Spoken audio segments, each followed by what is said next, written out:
사랑하는 성도 여러분, 안녕하십니까? 한 주간 동안도 주님의 은혜 가운데 평안하셨습니까? 네. 이 시간에 하나님께서 주시는 귀한 말씀을 통해서 다시 한번 각오와 결심이 성령의 충만함으로 다시 일어나기를 주님의 이름으로 기도드립니다. 오늘은 그 네 번째 시간, 왜곡된 진실, 사탄의 거짓말 네 번째 시간, 성경 난해 구절 해석 시간입니다. 특별히 이 성경 난해 구절 해석의 영혼에 대해서 왜 이 구절을 난해 구절이라고 할 수밖에 없는가 살펴보도록 하겠습니다. 첫 번째는 부자와 거지 나사로 이야기입니다. 누가복음 16장 19절로 31절의 말씀입니다. 한 부자가 있어 자색 옷과 고운 벨옷을 입고 날마다 호화로에 연락하는데 나사로라 이름은 한 거지가 헌대를 앓으며 그 부자의 때문에 누워 부자의 상에서 떨어지는 것으로 배불리려 하매 심지어 개들이 와서 그 헌대를 핥더라. 이에 그 거지가 죽어 천사들에게 받들려 아브라함의 품에 들어가고 부자도 죽어 장사되매 이에 그 거지가 죽어 천사들에게 받들려 아브라함의 품에 들어가고 부자도 죽어 장사되매 저가 음부에서 고통 중에 눈을 들어 멀리 아브라함과 그의 품에 있는 나사로를 보고 불러 가로되 아버지 아브라함이여 나를 긍휼히 여기사 나사로를 보내어 그 손가락 끝에 물을 찍어 내 혀를 서늘하게 하소서 내가 이 불꽃 가운데서 고민하나이다.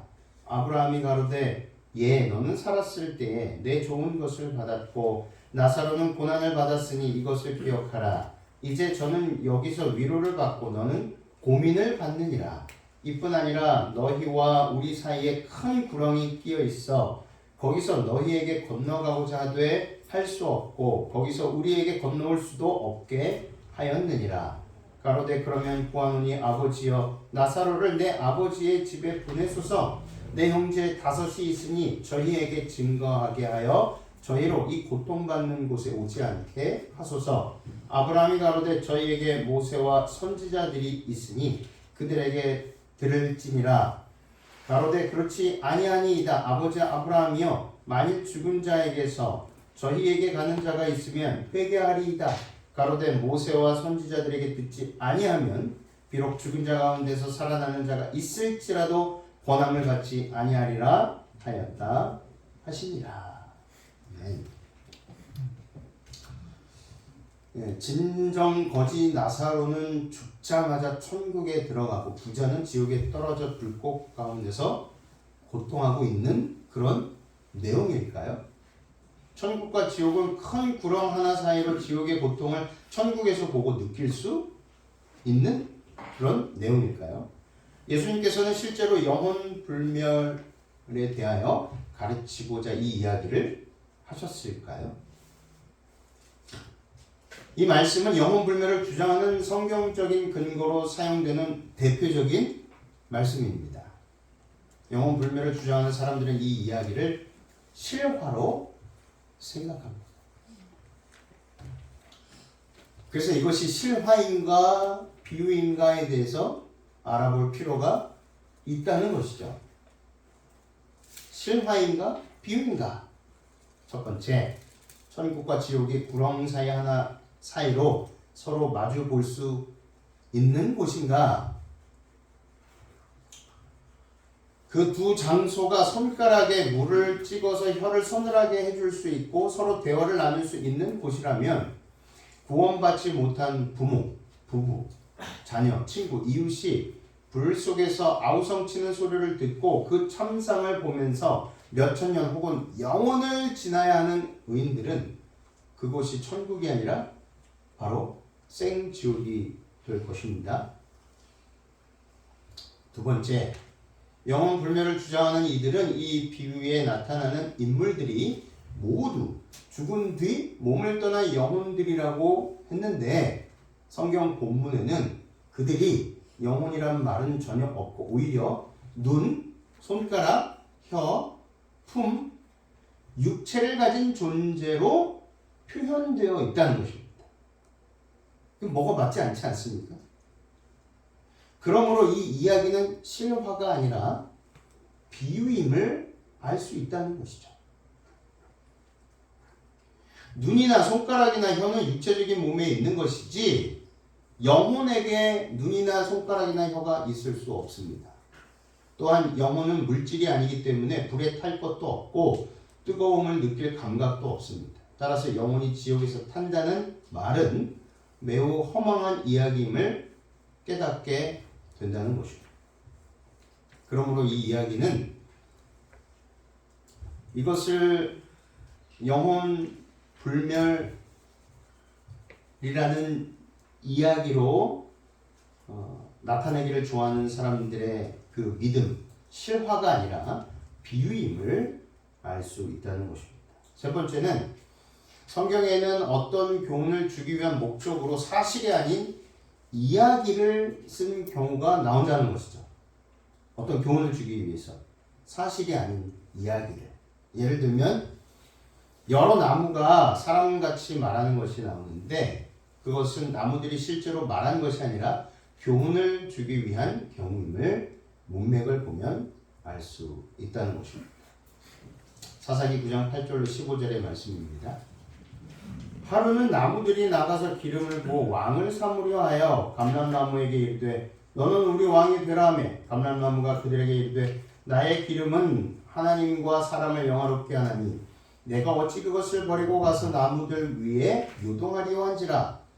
나무들이 또 무화과 나무에게 이르되 너는 와서 우리의 왕이 되라며 무화과 나무가 그들에게 이르되 나의 단 것 나의 아름다운 실과를 내가 어찌 버리고 가서 나무들 위에 요동하리오 한지라.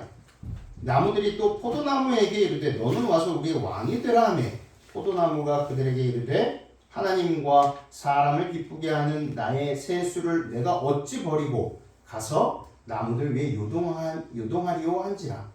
이에 모든 나무가 가시나무에게 이르되 너는 와서 우리의 왕이 되라 하매 가시나무가 나무들에게 이르되 너희가 참으로 내게 기름을 부어 너희 왕을 삼겠거든 와서 내 그늘에 피하라. 그리하지 아니하면 불이 가시나무에서 나와서 레바논의 백향목을 사를 것이니라 하였느니라. 이것은 실제 사건이 아닙니다. 누가복음 16장의 부자와 나사로의 이야기는 예수님의 여러 비유 설교 가운데 한 부분이라는 것입니다. 자, 누가복음 15장 3절에 예수께서 저희에게 이 비유로 이르시되라고 시작을 하면서 첫 번째 잃은 양의 비유를 말씀하시죠. 그리고 잃은 은전의 비유를 말씀하시고 세 번째 탕자의 비유를 말씀을 하십니다. 그리고 나서 16장으로 넘어가면서 불의한 청지기 비유를 말씀을 하시죠. 그리고 중반에 재물에 관한 비유를 비웃는 바리새인들을 견책하는 말씀을 하시고 그 후반부에 부자와 나사로의 비유를 설명하십니다. 15장부터 시작해서 계속해서 비유로 말씀을 하심을 알 수 있다는 것입니다. 문맥의 전후 좌우를 잘 살펴보면 그 말하고자 하는 그 내용이 무엇인지를 포착할 수 있다는 것입니다. 사실 예수님께서는 당시 유대인들이 익숙하게 잘 알고 있던 비유를 사용하신 것입니다. 당시의 사회를 풍자한 이 비유를 예수님께서 인용하여 말씀하셨다는 것입니다. 이 비유의 출처는요, 이집트의 알렉산드리아에 살던 유대인들이 팔레스틴으로 옮긴 이야기임이 근래에 밝혀졌습니다. 이집트 민속 설화가 유대판으로 변형되어서 전해진 것입니다. 거기에 보면 한 부자 세리와 한 가난한 서기관이 죽어 장사되었는데 이 서기관의 친구가 꿈 가운데서 그 두 사람의 내세의 형편을 보았다는 것입니다. 가난했던 서기관은 낙원을 거닐고 있었고 부자였던 세리는 냇가에 서 있었는데 목이 말라 애쓰면서도 물에 접근할 수가 없었다는 이야기인 것입니다. 당시의 사회를 풍자한 이 비유를 예수님께서 인용하여 당시에 살고 있었던 사람들이 대부분 사람들이 이 설화를 알고 있었기 때문에 그것을 빌려서 인용하여 말씀하신 것이라는 것입니다. 그렇다면 이 비유의 목적은 무엇일까요?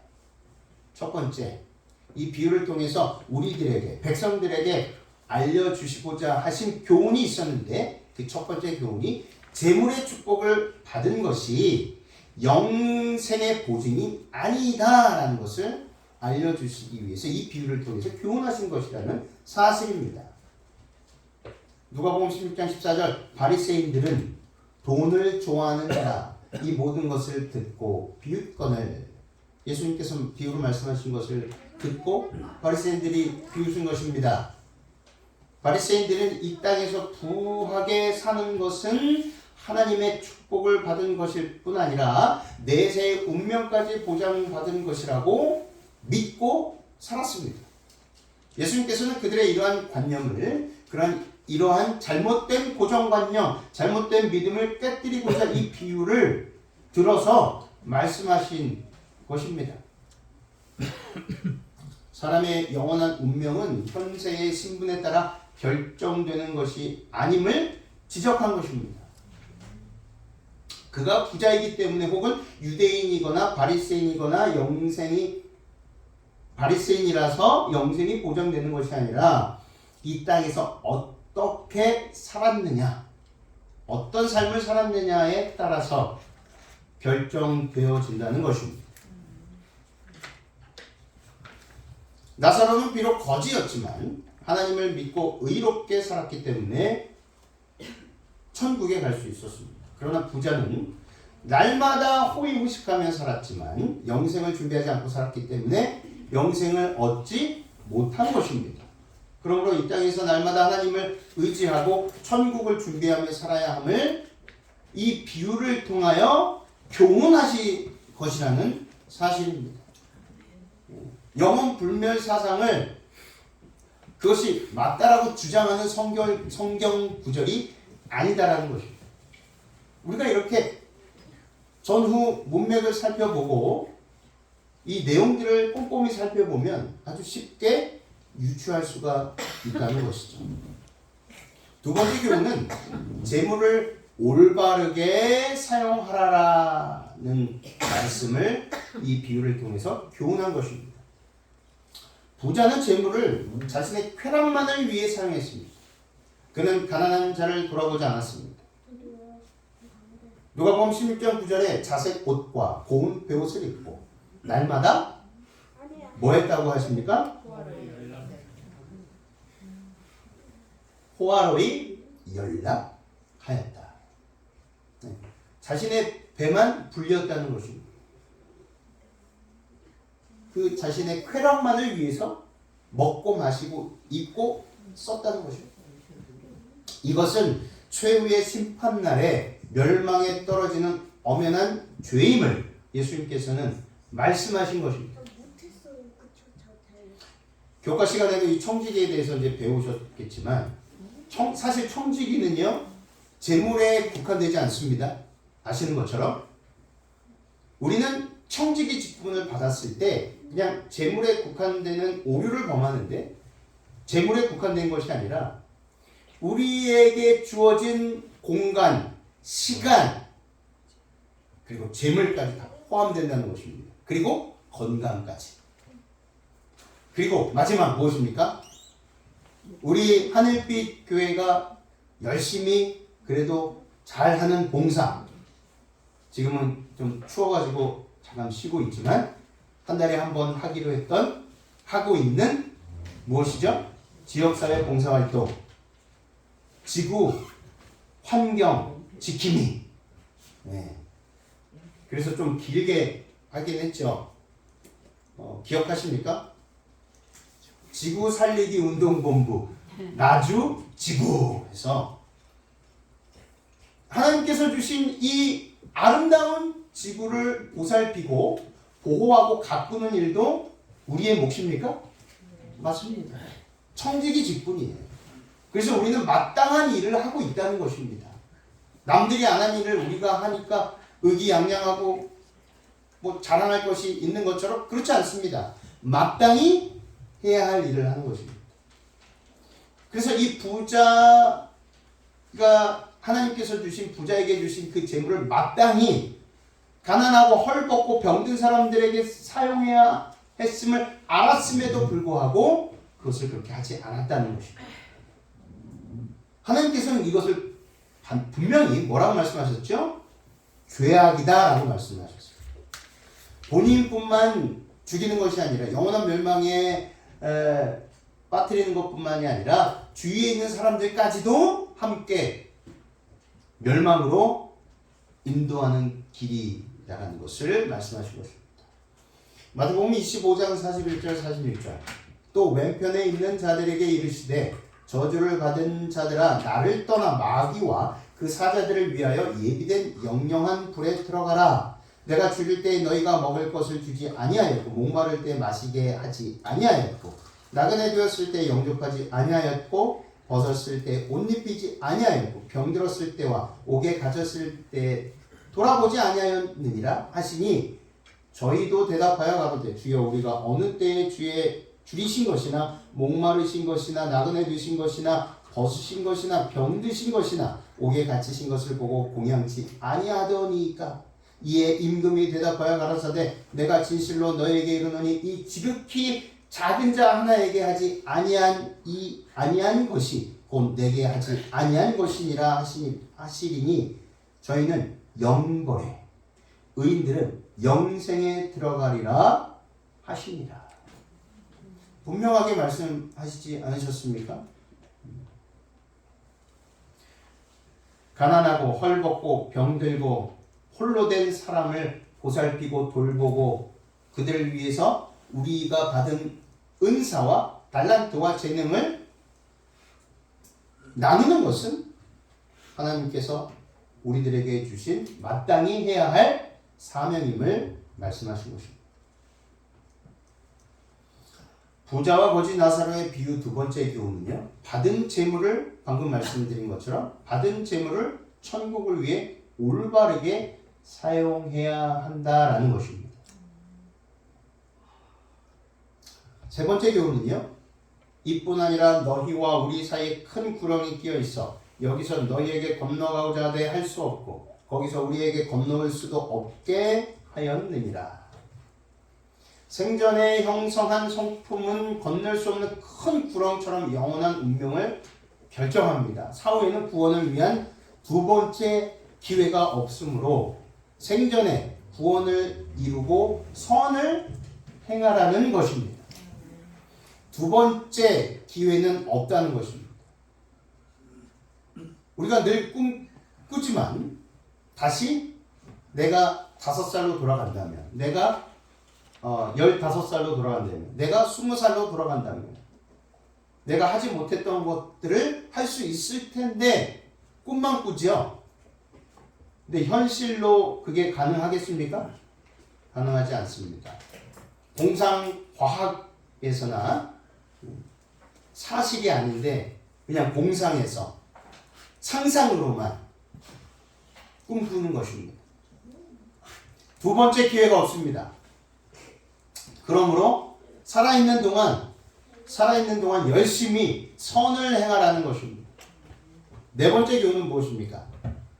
모세와 선지자들의 말씀 곧 구약 성경의 권위를 재확인하시고 어떠한 이적도 성경 말씀의 권위를 대신할 수 없고 성경 말씀만이 진리의 표준이요 구원의 방편임을 말씀하셨다는 것입니다.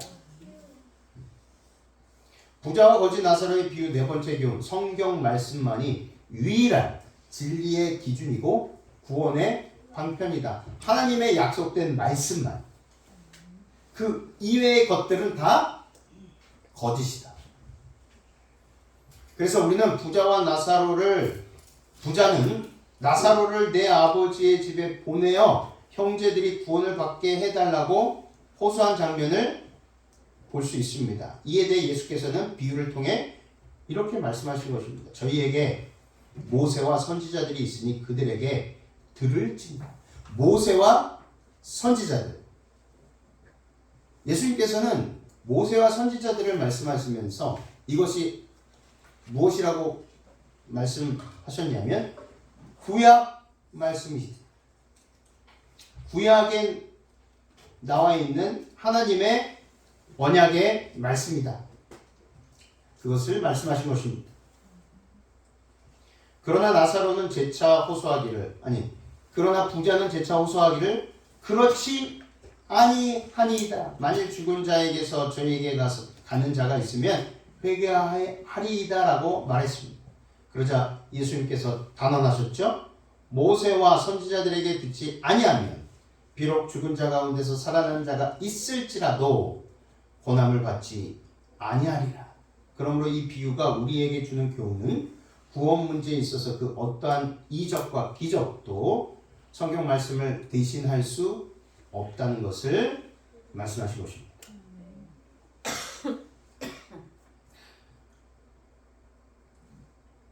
두 번째, 이 첫 번째 부자와 거지 나사로에 대한 이 성경 구절에 대한 부분은 우리가 충분히 이해를 했습니다.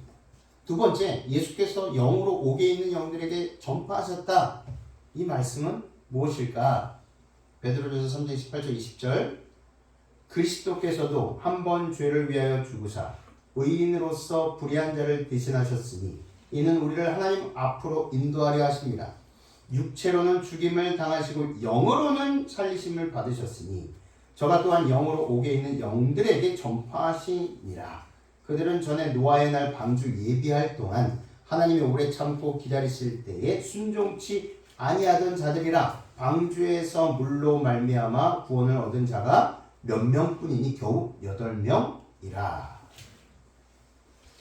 이 말씀은요, 로마 카톨릭 교회를 비롯하여 여러 교회들이 영혼불멸설과 연옥설의 성경적 근거로 삼는 구절입니다. 신약 성경에서 가장 설명하기 어려운 난해절이라고 불려집니다. 정말 그럴까? 이 난해한 구절을 해석하는 방법은요, 그 전후 문맥을 자세히 살펴보는 것입니다. 우리가 처음에 부자와 거지 나사로의 그 말씀을 전후 문맥을 자세히 살펴보았듯이 이 성경 구절도 전후 문맥을 자세히 살펴보면 답이 나온다는 것이죠. 이 성경 구절은 예수님께서 영으로 부활하셔서 지옥에 있는 노아 당시에 멸망당한 사람들의 영혼들에게 전도하신 것으로 잘못 해석될 수 있습니다. 그렇게 되면 죽은 자는 아무것도 모른다는 성경 전체의 교리에 위배됩니다. 그리고 사람이 죽은 다음에도 구원을 받을 수 있는 두 번째 기회가 있다는 매우 비성경적인 주장을 하게 된다는 것이죠.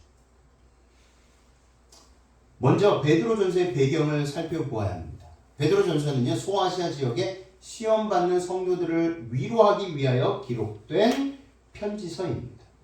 그 당시 교회는요, 외부의 박해와 내부의 시련으로 갈등과 시련을 고통 중에 있었습니다. 악인들이 득세하고 의인들이 고난당하는 것처럼 보였던 시대였습니다. 그래서 베드로는 당시 고난당하는 성도들을 격려하기 위해서 그리스도께서 받으신 고난을 세 차례의 예를 들어 설명하면서 성도들을 위로한 것입니다. 그 내용들입니다. 충성스러운 주의 백성들이 흔들리고 있었기 때문에 사도 베드로는 예수 그리스도의 죽음과 부활을 가지고 끝까지 인내할 것을 당부하고 격려했던 것입니다. 베드로가 설명한 그리스도의 고난, 첫 번째는 그리스도께서도 받지 말아야 할 부당한 고난을 당하셨다는 것입니다. 베드로전서 2장 21절 25절 베드로전서 우리 이 난해 성경절을 풀기 위해서 2장으로 간 것입니다. 이를 위하여 너희가 부르심을 입었으니 그리스도도 너희를 위하여 고난을 받으사 너희에게 본을 끼쳐 그 자취를 따라오게 하려 하셨느니라. 저는 죄를 범치 아니하시고 그 입에 괴사도 없으시되 욕을 받으시되 대신 욕하지 아니하시고 고난을 받으시되 위협하지 아니하시고 오직 공의로 심판하시는 자에게 부탁하시며 친히 나무에 달려 그 몸으로 우리 죄를 담당하셨으니 이는 우리로 죄에 대하여 죽고 의에 대하여 살게 하려 하심이라. 저가 채찍에 맞음으로 너희는 나음을 얻었나니 너희가 전에는 양과 같이 길을 잃었더니 이제는 너희 영혼의 목자와 감독 되신 이에게 돌아왔느니라. 예수님께서 부당한 고난을 받으심을 베드로는 베드로전서 2장에 이야기하고 있는 것입니다. 두 번째는 그리스도께서 불의한 고난을 당하셨다는 것을 베드로는 설명하고 있습니다. 그리스도께서도 이 난해 성경절 시작하면서 그리스도께서도 라고 시작합니다. 근데 이 헬라어 원문에는 이 앞에 빠진 단어가 하나 있습니다. 그게 뭐냐면 그러므로입니다. 이게 therefore라고 되어 있습니다. 헬라 원문에는. 그래서 왜냐하면 그러므로 그리스도께서도 한 번 죄를 위하여 죽으사 의인으로서 불의한 자를 대신하셨으니 이는 우리를 하나님 앞으로 인도하려 하심이라. 육체로는 죽임을 당하시고 영으로는 살리심을 받으셨으니. 세 번째, 그리스도께서는 육체의 고난을 받으셨습니다. 베드로전서 4장 1절 그리스도께서 이미 육체의 고난을 받으셨으니 너희도 같은 마음으로 갑옷을 삼으라. 이는 육체의 고난을 받은 자가 죄를 그쳤음이니. 베드로전서 4장 6절 이를 위하여 죽은 자들에게도 복음이 전파되었으니 이는 육체로는 사람처럼 심판을 받으나 영으로는 하나님처럼 살게 하려 함이니라. 이 새 평행절의 의미를 살펴보자면 그리스도께서 죽음의 고난을 받으심으로 일어난 변화가 주님을 따름으로 고난을 당하는 모든 사람에게도 재현될 것이니 위로를 받고 용기를 잃지 말라는 뜻입니다. 이 새 성경절이 말씀하고 있는 것이 예수님께서 받지 말아야 할, 우리가 받아야 할 고난과 그 형편을 예수 그리스도께서 우리보다 더 혹독하게 받으셨으니 용기를 잃지 말아라. 위로를 하신 것입니다. 이 문제의 베드로전서 3장 18절의 핵심 키워드는요, 바로 because, 왜냐하면입니다. 베드로전서 3장 18절은 헬라어 성경에서 왜냐하면이라는 접속사로 시작하고 있습니다. 그것은 베드로전서 3장 18절 이하의 베드로전서 3장 18절 이하는 3장 17절의 설명이라는 것을 의미합니다. 그렇죠? 그 이전의 내용들을 정확하게 다시 설명해 주는 것입니다. 그리고 결론을 내는 것입니다. 즉 베드로전서 3장 18절 22절은 3장 17절에 선을 행함으로 고난받는 것이 악을 행함으로 고난받는 것보다도 낫다는 구절을 예를 들어 설명한 것임을 알 수 있다는 것입니다. 다시 말하면 베드로는 선을 행하지만 여전히 고난과 핍박 속에서 헤어나오지 못하는 그 당시에 성도들에게 선을 행함으로 생기는 고난이 당시에는 참기 어려워 보이지만 반드시 열매를 맺힐 날이 올 것이고 만다는 것을 그리스도께서도 우리와 똑같이, 아니 우리 이상으로 고난 당하셨다는 것을 예를 들어 설명하고 있다는 것입니다. 여기에 우리말 성경에는 그리스도께서도 라고 시작을 합니다. 선을 행하였으나 고난을 받으셨다. 헬라어 접속사 이 카이는요, 주로 그리고 와, 뭐뭐하고 또 and를 의미합니다. 그리고 일반적으로 그리고 한마디로 말하여 요컨대 등과 같은 의미를 나타냅니다. 그러니까 문장을 특별히 그 이전 성경절 17절의 내용을 설명하는 구절이라면 문장을 연결하는 경우에 이 카이는 결과를 나타낸다고 합니다. 따라서 그러므로 왜냐하면 같은 의미를 나타냅니다.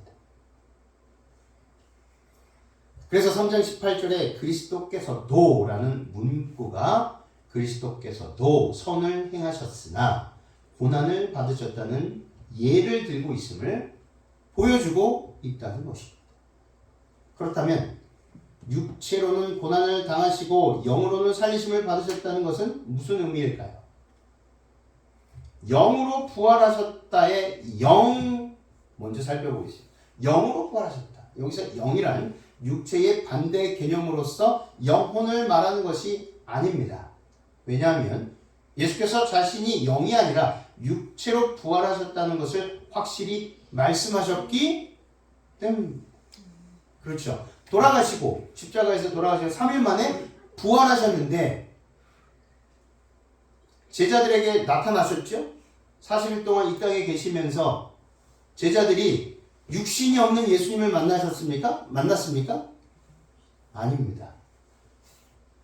살아생전에 그대로 그 모습 그대로 만났습니다.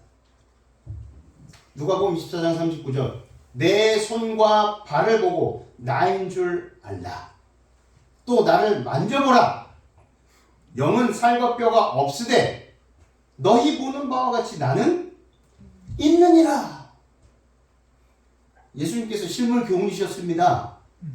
그럼에도 불구하고 아직도 이 영혼 불멸 사상 속에서 잘못된 그 왜곡된 진리를 참 진리인 것처럼 믿고 살아가며 이분법적 사상에서 헤어나오지 못한, 그러므로 하나님의 참된 성품, 하나님이 어떤 분이신지를 잘 모르는 그런 상황 속에서 살아가는 많은 그리스도인들이, 신실한 그리스도인들이 있다는 것입니다. 참 다행인 것은 그 그리스도인들을 마지막 때에 우리와 함께 하나님의 그 사업을 할 수 있도록 부르신다라고 약속하셨습니다. 영으로 살리심을 받으셨다는 것은 무슨 의미일까? 영으로 살리심을 받으셨다. 성경은 성령을 영으로 표현합니다. 성경은요, 성령을 영으로 표현하였습니다. 요한복음 14장 17절에서 예수님은 성령을 영으로 소개하셨어요. 저는 진리의 영이라. 사도행전 2장 17절에는 하나님께서 말세에 내가 내 영으로 모든 육체에게 부어주리니 라고 말씀하셨어요. 말세에 내가 내 영으로. 로마서 1장 14절에는 성결의 영으로는 죽은 자 가운데서 부활하여 능력으로 하나님의 아들로 인정되셨다고 기록되었습니다. 그러므로 예수님께서 성령의 능력으로 살리심을 받았다는 것을 우리는 알 수 있다는 것입니다. 요한복음 14장 17절 저는 진리의 영이라. 사도행전 2장 17절 말세에 내가 내 영으로 모든 육체에게 부어주리니. 로마서 1장 14절 성결의 영으로는 죽은 자 가운데서 부활하여 능력으로 하나님의 아들로 인정되셨습니다. 예수께서 영으로 옥에 있는 영들에게 전파하셨다라고 말씀하셨습니다. 이곳에 나오는 옥에 있는 영들이 누구일까요? 그들은 전에 노아의 날 방주 예비할 동안 하나님이 오래 참고 기다리실 때에 순종치 아니하던 자들입니다. 그렇다면 그들을 왜 감옥에 있다고 말씀하셨을까요? 옥이란 지옥을 의미합니까? 성경에서 옥이란 어떤 공간을 뜻하지 않고 영적인 의미로 쓰였습니다. 즉 성경에서 옥이란 이 죄악 세상을 상징하는 데 쓰였다는 것입니다. 아멘. 시편 142편 7절에 내 영혼을 옥에서 이끌어내사 주의 이름을 감사케 하소서. 옥은 절망적인 이 죄악 세상이기도 하고 혹은 불의와 욕망으로 얽혀있는 죄의 감옥이기도 하다는 것입니다. 그래서 다윗은요, 내 영혼을 옥에서 이끌어주사 내사 주의 이름을 감사케 하소서라고 한 것입니다.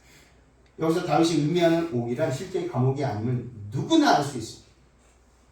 거기는 주의 이름을 감사할 수도 없는 절망적인 곳이요 포위된 곳입니다. 그리스도의 입장에서 보면 옥은 절망적인 이 죄악 세상이기도 하고 혹은 불의와 욕망으로 얽혀있는 죄의 감옥이기도 하다는 것입니다. 예수께서 언제 영으로 옥에 있는 영들에게 전파하셨을까요? 베드로전서 3장 20절 노아의 날 방주 예비할 동안 하나님이 오래 참고 기다리실 때에 예수님께서 만질 수 있는 육체로 부활하셔서 40일 동안 제자들과 함께 계시면서 하나님 나라의 일을 가르치셨습니다. 지옥에 다니시면서 영들을 가르치지 않으셨습니다. 다시 말하면 예수께서는 노아 당시 노아에게 모든 것을 맡기고 가만히 계시지 않고 세상을 구원하시기 위해 성령으로 말미암아 복음을 전파하셨다는 것입니다. 그러나 예수님께서 성령과 함께 친히 그토록 전파하셨으나 구원받은 사람이 겨우 몇 명뿐이었습니까? 8명뿐이었고 그 물로 멸망을 당했다는 것입니다. 예수 그리스도께서도 성령으로 일하셔도 그렇게 작은 결과밖에 나오지 않았다는 것입니다. 하나님의 아들 예수께서도 그런 고통을 참으셨는데 하물며 우리가 고난의 대가가 당장 눈앞에 보이지 않는다고 해서 낭망해서는 안 된다라는 말씀인 것입니다. 그러므로 베드로전서 3장 18절 이 말씀을 연옥설이나 혹은 영원 불멸설을 주장하는 근거로 사용하는 것은 성경을 잘못 해석한 결과입니다.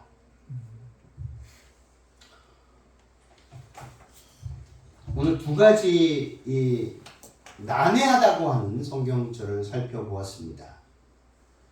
이제 앞으로 굉장히 많이 있습니다. 근데 그것을 다 다룰 수는 없고 가장 중요한 부분 그리고 계속 이슈가 되는 성경절, 난해 성경절들을 다시 한번 꼼꼼하게 살펴보도록 하겠습니다. 아무쪼록 이 성경절들이 성경 말씀들이 많은 사람들에게 잘못 전해져 왔음을 우리들은 인식해야 할 필요가 있습니다. 그리고 무엇보다 이것을 우리가 잘 이해하고 섭렵해서 잘못 알고 있는 사람들에게 전해줄 필요가 있다는 것입니다. 그 사명을 우리가 갖고 있음을 잊지 않게 되시기를 바랍니다. 말씀을 말씀대로 그 말씀이 주어진 대로 믿고 따르시는 저와 여러분들이 되시길 간절히 바랍니다. 그 중에 조금도 빼지 말고 그 말씀이 없는데도 불구하고 거기에다가 우리의 이상한 인본주의 사상으로 끼워 넣지 말아야 하는 것입니다. 그렇게 될 때 이사야 선지자가 말했고 사도 요한이 말했던 것처럼 아침 빛을 보지 못할 것이며 정녕 하나님의 나라에 하나님께서 우리를 데리고 가실 수 없게 될 것입니다. 늘 성령의 도움을 힘입어 말씀을 말씀대로 깨닫고 이해하시는 저와 여러분들이 되시기를 간절히 바라며 말씀을 마치겠습니다.